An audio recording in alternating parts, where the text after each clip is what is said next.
Hello students, कैसे हो आप सब। मैं doctor Reena Mudgal BA second year की ऑनलाइन क्लास में एक बार फिर से आप सभी का स्वागत करती हूँ। आज हम एक नए टॉपिक के साथ आए हैं।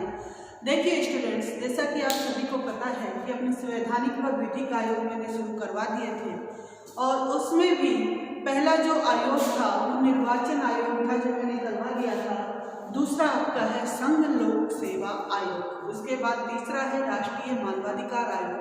तो आपके सिलेबस में ये तीनों आयोग हैं, ये संवैधानिक आयोग हैं। तो आपका सेकंड जो आयोग है यूपीएससी, इसको आज हम डिस्कस करेंगे। संघ लोक सेवा आयोग, फुल डेफिनेशन क्या है इसकी? Union public service commission. देखिए आप सभी को पता है कि केंद्र के द्वारा जो परीक्षाएं आयोजित करवाने का काम होता है वो किसका है? यूपीएससी का होता है। किसका? संघ लोक सेवा आयोग। और राज्य लोक सेवा आयोग राज्य की परीक्षाएं आयोजित करवाता है, जैसे कि राजस्थान में आरपीएससी है, राजस्थान पब्लिक सर्विस कमीशन। ऐसे ही सारे स्टेट्स के अलग अलग से लोक सेवा आयोग हैं, लेकिन केंद्र का जो मेन आयोग है वो क्या है? यूपीएससी, यानी कि union public service commission. Akhil Bharatiya सेवाएं आयोजित करवाने का कार्य यूपीएससी का ही होता है। तो स्टार्ट करते हैं। सबसे पहले देखते हैं कि यूपीएससी की स्थापना कब हुई। अगर बात करें स्थापना की तो इसकी स्थापना 1926 में हुई। 1926 से पहले जो अखिल भारतीय सेवाएं या परीक्षाएं आयोजित करवाने का काम होता था वो इंडिया में होता ही नहीं था। आईसीएस की परीक्षा जो होती थी वो कहाँ पर आयोजित की जाती थी? ब्रिटेन में की जाती थी। बाद में 1926 से भारत में स्टार्ट किया गया। तो 1 अक्टूबर 1926 को स्थापना हुई। ये देखिए स्थापना कब हुई है? 1 अक्टूबर 1926 को। उसके बाद बात करें अगर हम कि इसमें मुख्यालय कहाँ पर है इसका, तो मुख्यालय की बात करते हैं। मुख्यालय यानी कि हेडक्वार्टर कहाँ पर है इसका? यूपीएससी कहाँ से अपना कार्य करता है? इसका हेडक्वार्टर कहाँ पर है? तो हेडक्वार्टर है इसका धौलपुर रोड, शाहजहां रोड, नई दिल्ली। धौलपुर रोड, आपकी नॉलेज के लिए है, शाहजहां, न्यू दिल्ली या नई दिल्ली। ये देखिए। अब बात करते हैं वर्तमान में इसके अध्यक्ष कौन है? वर्तमान अध्यक्ष पिछले साल हमने अरविंद सक्सेना पढ़ाया था, उससे पहले थे डेविड आर सिंधे और वर्तमान में प्रदीप कुमार जोशी।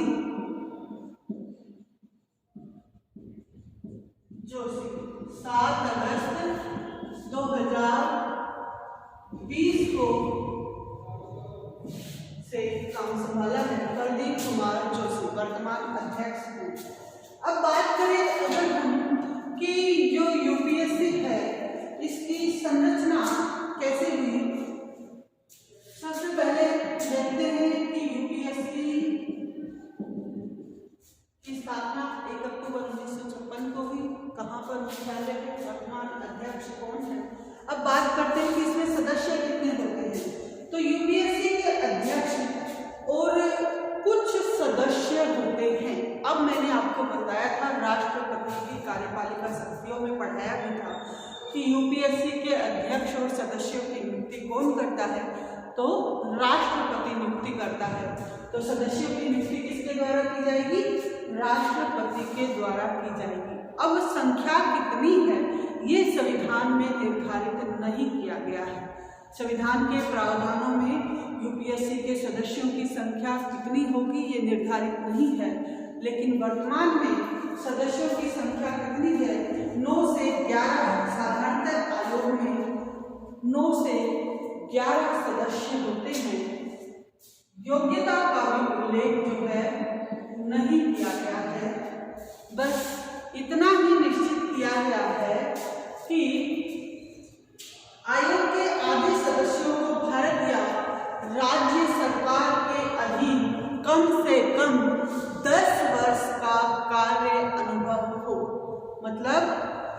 किसी भी राज्य के लोक सेवा आयोग का वो 10 साल तक सदस्य रह चुका हो। तो ये आवश्यक है। उसके बाद बात करें अगर कार्यकाल की, तो कार्यकाल वही है 6 वर्ष या 65 वर्ष, जो भी पहले है।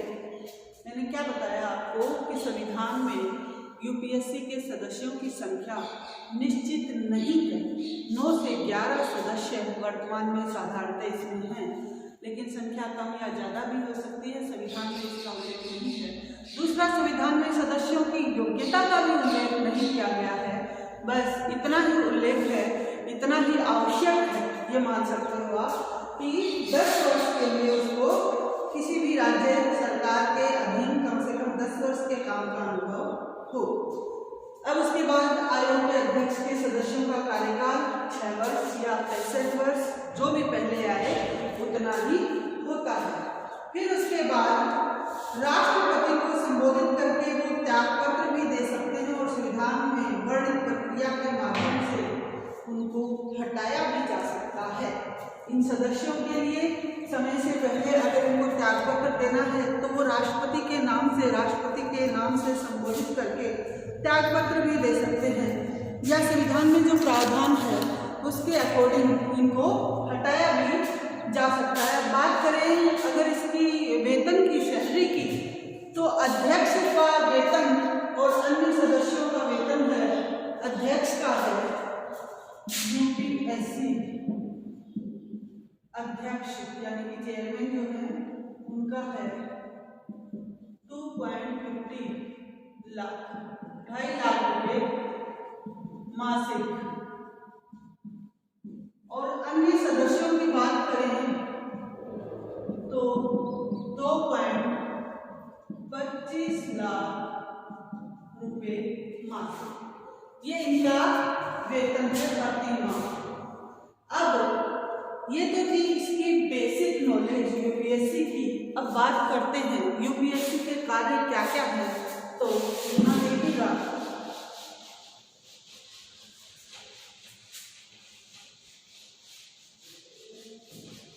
यूपीएससी के कार्य,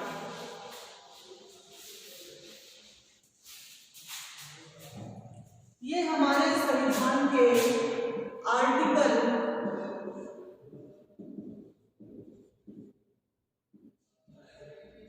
320 में अनुच्छेद 320 के अनुसार। अब एक मेन जो बात थी वो रह गई थी कि संविधान में इसका उल्लेख क्या है।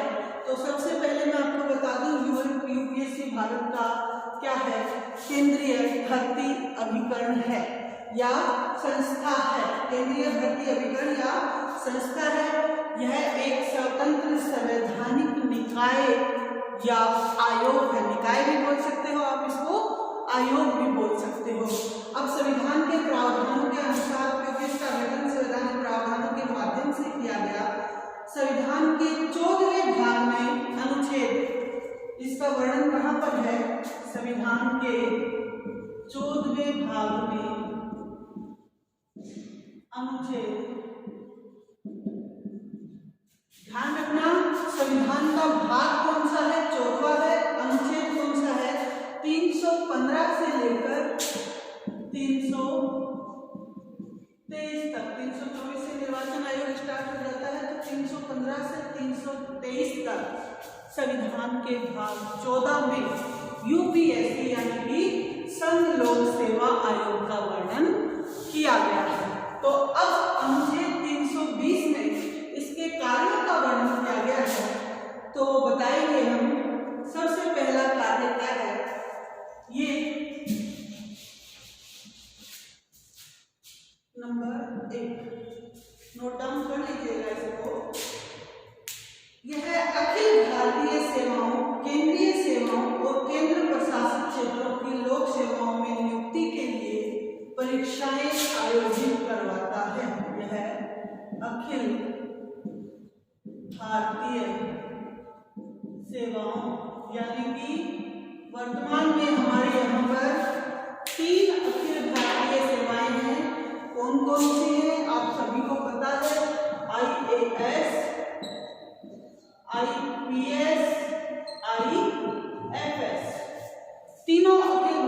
सेवाएं की नियुक्ति कौन करता है? यूपीएससी करवाता है।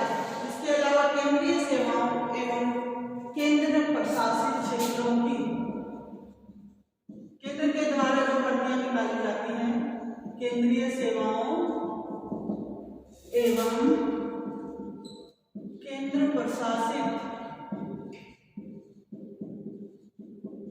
क्षेत्रों की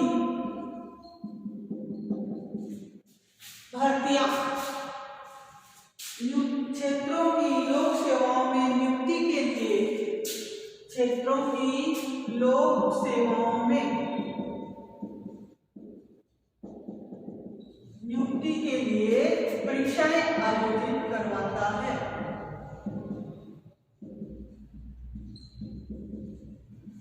परीक्षाएं आयोजित करता है। तो सबसे पहला काम क्या हो गया? अखिल भारतीय सेवाएं, तीनों हमारी अखिल भारतीय सेवाएं हैं। राज्यसभा को अधिकार है अखिल भारतीय सेवाओं के निर्माण का, ज्यादा संख्या भी बढ़ा सकती है, कम भी कर सकती है। तो अखिल भारतीय सेवाएं और केंद्र के द्वारा जो सेवाएं, केंद्र के द्वारा जो परीक्षाएं आयोजित करवाई जाती हैं वो, और केंद्र प्रशासित क्षेत्रों के द्वारा जो लोक सेवाएं आयोजित कराई जाती हैं, उन सब के लिए परीक्षा आयोजित करवाने का काम कौन करेगा? यूपीएससी करेगा। ये इसका पहला कार्य है। दूसरा क्या है? यूपीएससी 2 या 2 से अधिक राज्यों के अनुरोध पर किसी ऐसी सेवा के लिए जिसके लिए विशेष योग्यता वाले अभ्यर्थी चाहिए, उनके लिए संयुक्त भर्ती की योजना में सहायता कर सकता है।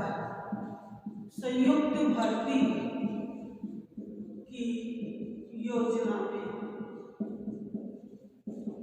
सहायता, इसका मतलब क्या है? जैसे मान लीजिए आप फॉर एग्जाम्पल राजस्थान और हरियाणा 2 स्टेट हैं, ठीक है।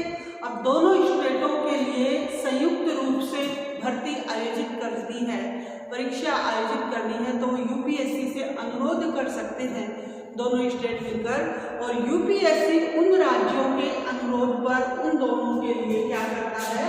संयुक्त भर्ती की योजना में सहायता करता है, परीक्षा आयोजित करवाता है। ये उसका दूसरा कार्य है। तीसरा है, यह राज्यपाल के अनुरोध पर राष्ट्रपति की स्वीकृति के बाद राज्यों को सलाह देता है। राज्यपाल के अनुरोध पर राष्ट्रपति की स्वीकृति से, ठीक है, सलाह किसको देता है? राज्यों को सलाह देता है। ये देखिए, ये तीसरा कार्य हो गया। चौथा कार्य क्या है? चौथा है निजी प्रबंधन से संबंधित निम्न विषयों में परामर्श देता है। निजी प्रबंधन, पर्सनल कंपनियां जो होती हैं, निजी प्रबंधन से संबंधित परामर्श। ये देखिए, निजी प्रबंधन से संबंधित भर्ती के लिए ये कुछ प्रावधान देता है निम्न विषयों में। तो प्रावधान क्या है? पहला है सिविल सेवा और सिविल पदों के लिए भर्ती से संबंधित सभी विषयों पर, ये भी करके लिख लो, सिविल सेवा व सिविल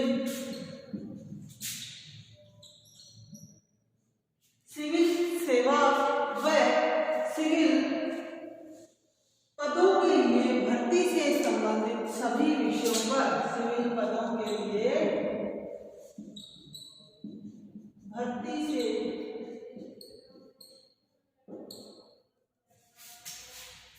संबंधित सभी विषयों पर परामर्श देता है, ठीक है। ये तो ए हो गया। अब बी देख लीजिए, यहाँ पर स्टार्ट करती हूँ मैं। बी कार्य क्या है? भारत पदोन्नति व स्थानांतरण के विषय में,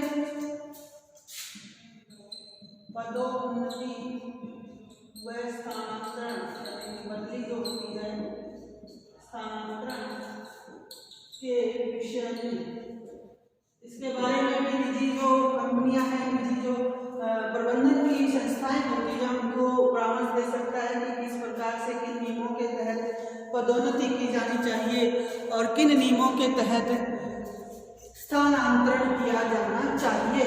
तीसरा क्या है, अब ऊपर लिख देते हैं यहाँ पे,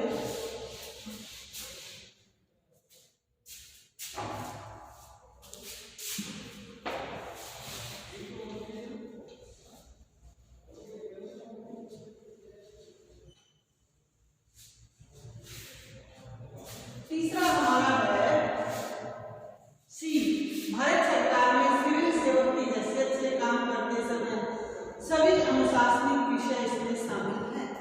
सी है भारत सरकार में, यानी कि इंडियन जो गवर्नमेंट है, आईजी में, भारत सरकार में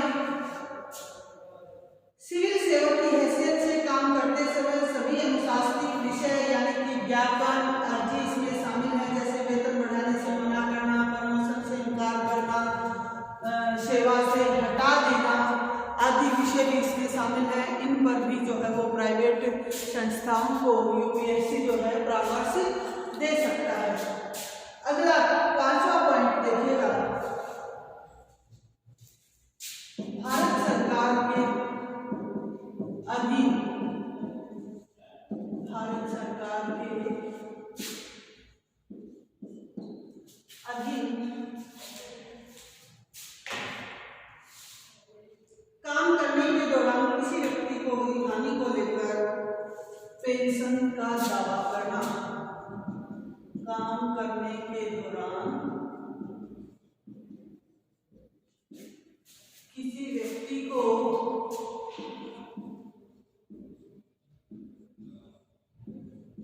हुई हानि को लेकर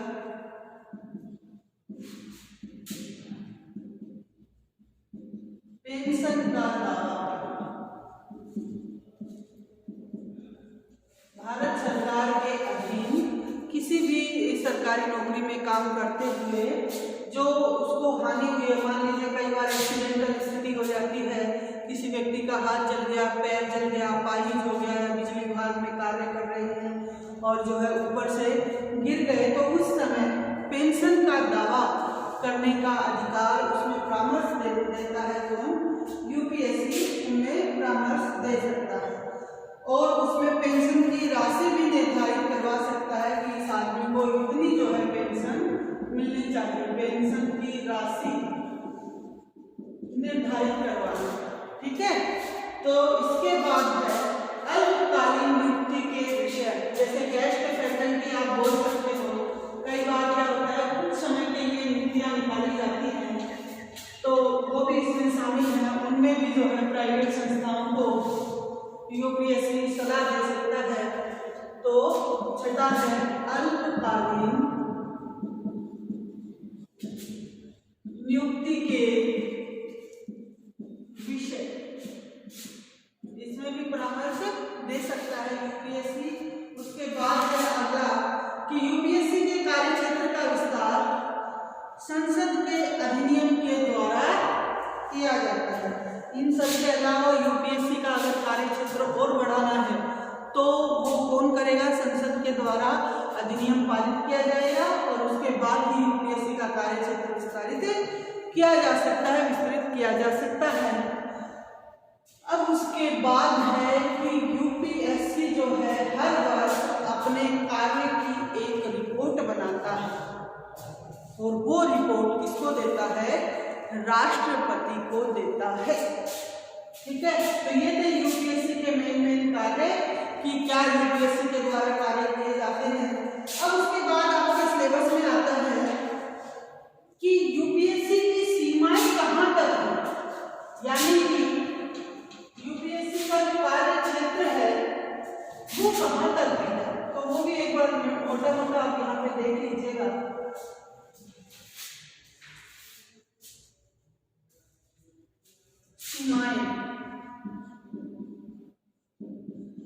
निम्न विषय जो है वो यूपीएससी के क्षेत्र से बाहर है, यूपीएससी के क्षेत्र से बाहर।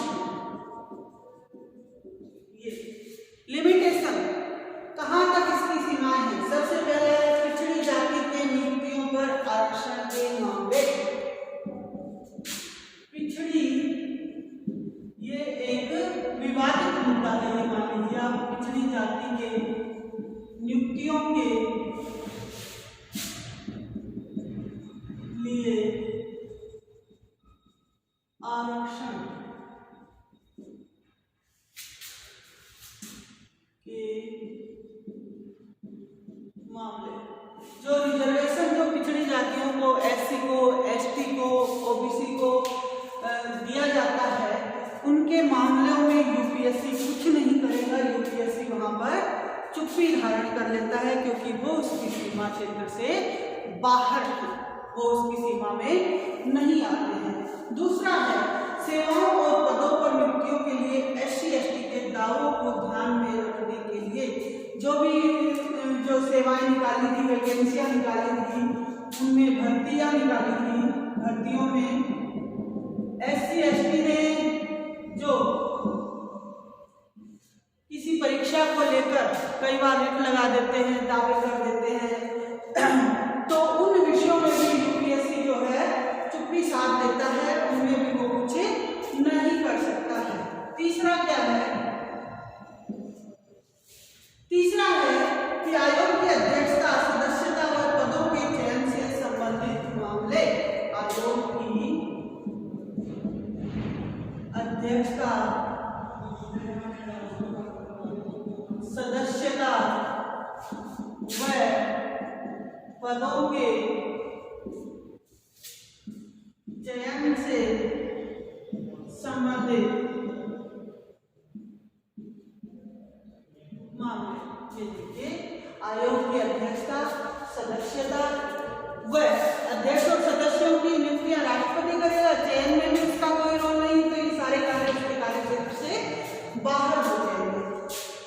अब देखिएगा, राष्ट्रपति यूपीएससी के दायरे से किसी पद, सेवा और विषय को हटा सकता है। यूपीएससी के कार्य क्षेत्र में जितने कार्य आ सकते हैं, तो वहां पर भी उसके क्षेत्र में से किसी भी कार्य को, किसी भी उसको राष्ट्रपति वहां से पद को, सेवा को हटा सकता है। संविधान के अनुसार राष्ट्रपति अखिल भारतीय सेवाओं, केंद्रीय सेवाओं के नियम बना सकते हैं।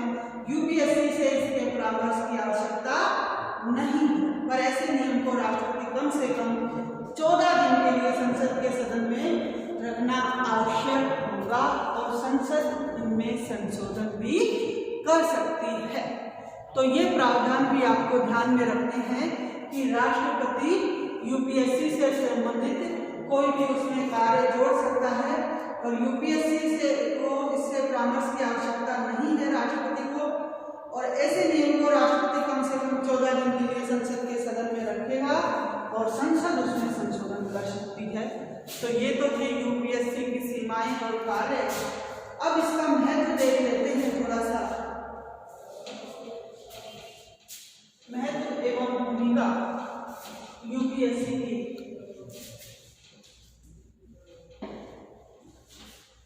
सबसे पहले देखिएगा,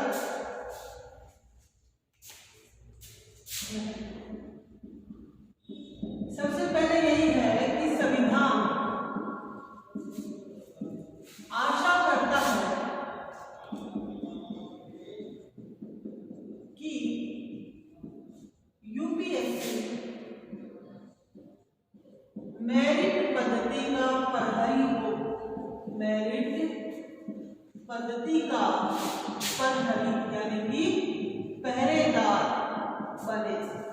ये देखिए, यूपीएससी मेरिट पद्धति का, भारत में मेरिट पद्धति का प्रहरी हो। यूपीएससी मात्र केंद्रीय भर्ती अधिकरण नहीं है, कार्मिक व प्रशिक्षण विभाग भारत का कार्मिक अधिकरण है। यूपीएससी के सुझाव जो होते हैं वो हमेशा ही सलाहकारी होते हैं। भारत सरकार जो है ये निर्धारित करती है कि उनको माने, उन पर अमल करे या उनको खारिज कर दे। ये भारत सरकार पर डिपेंड करता है, और यूपीएससी के सभी जो मामले हैं वो क्या होते हैं, सलाहकारी होते हैं, यानी कि मात्र वो उनको सलाह दे सकती है, सुझाव। उसके बाद सरकार का कार्य है कि वह संसद को आयोग के सुझाव न मानने का कारण होता है। 1964 में केंद्रीय सतर्कता आयोग के गठन ने अनुशासनात्मक विषयों पर यूपीएससी के कार्यों को भी प्रभावित किया था। तो ये इसका महत्व है कि भारत सरकार जो है, संविधान हमेशा यही चाहेगा कि भारत में यूपीएससी जो है वो क्या हो, मेरिट पद्धति का प्रहरी हो। यूपीएससी के जो सुझाव हैं वो हमेशा सलाहकारी होते हैं। भारत सरकार पर ये डिपेंड करता है कि वो यूपीएससी के सुझाव माने या खारिज कर दे, ठीक है। और भारत सरकार को इसके लिए संसद में बताना पड़ता है, कारण बताना पड़ता है कि उन्होंने यूपीएससी के सुझाव क्यों नहीं माने ये। और उसके बाद कुछ महत्वपूर्ण तथ्य हैं वो भी डिस्कस कर लेते हैं यहाँ पर। महत्वपूर्ण तथ्य, सबसे पहला है हटाने व बर्खास्त करने में अंतर। कई बार 2 नंबर में भी पूछा गया, कंपटीशन में भी पूछा जाता है कि हटाने और बर्खास्त करने में क्या अंतर है। तो नॉर्मली सभी को लगता है कि दोनों सेम ही सिचुएशन है, लेकिन नहीं, इन दोनों में ही अंतर है। हटाना क्या होता है? हटाना होता है सस्पेंड करना और बर्खास्त करना होता है टर्मिनेट करना। तो हटाने और बर्खास्त करने में क्या अंतर है? हटाने की अगर स्थिति होगी कि भारत सरकार ने किसी व्यक्ति को उसके पद से हटा दिया है तो वह भविष्य में रोजगार पा सकता है। हटाने में भविष्य में रोजगार पा सकता है और बर्खास्त करने में अयोग्य होगा। भविष्य में उसको रोजगार नहीं मिलेगा, वो इसके लिए अयोग्य हो जाएगा। तो ये भी एक इम्पोर्टेंट फैक्ट है। दूसरा है 1985 में कार्मिक लोक शिकायत एवं पेंशन संबंधी एक नए मंत्रालय की स्थापना की गई। 1985 में 1985 में एक नया जो है मंत्रालय स्थापित किया गया। कौन सा था वो? कार्मिक लोक शिकायत एवं पेंशन संबंधी, कार्मिक लोक शिकायत एवं पेंशन संबंधी, जो रिटायर होने के बाद जो सरकारी अधिकारियों को, सरकारी कर्मचारियों को जो पेंशन मिलती है उससे संबंधित है। 1985 में ये नया मंत्रालय का, इसकी स्थापना हुई। इसमें 3 अलग अलग विभाग बनाए गए थे। कौन कौन से थे इसके अंडर में? 3 विभाग बनाए गए थे। ये 3 विभागों की नियुक्ति हुई। इसमें पहला था कार्मिक एवं प्रशिक्षण विभाग, कार्मिक एवं प्रशिक्षण विभाग। ये दूसरा था पेंशन संबंधी प्रशासनिक सुधार विभाग, प्रशासनिक सुधार विभाग। और तीसरा था लोक शिकायत एवं पेंशन संबंधी, लोक शिकायत एवं पेंशन संबंधी। ये 3 विभाग कौन से मंत्रालय के अंडर में आए? कार्मिक लोक शिकायत एवं पेंशन संबंधी जो नया मंत्रालय बना, कब बना? 1985 में, 1985 में। तो ये भी आपको यहाँ पर ध्यान रखना है। तो यहीं पर हमारा यूपीएससी जो है वो खत्म होता है। आपके सिलेबस में यूपीएससी की इतनी ही नॉलेज आती है, इतना ही काफ़ी है। तीसरा हमारा संवैधानिक आयोग है, राष्ट्रीय मानवाधिकार आयोग। तो अगला वीडियो हमारा वही होगा, उसको भी आप देखिएगा। और तीनों आयोगों को आपको पढ़ना है। तीनों में से एक जो है आपके एग्जाम में कंपल्सरी आता है। तो तीनों ही आयोग आपके लिए इम्पोर्टेंट हैं। कौन कौन से? निर्वाचन आयोग, संघ लोक सेवा आयोग और राष्ट्रीय मानवाधिकार आयोग। तो तीसरे वीडियो में तीसरा आयोग डिस्कस करेंगे। तब तक के लिए धन्यवाद।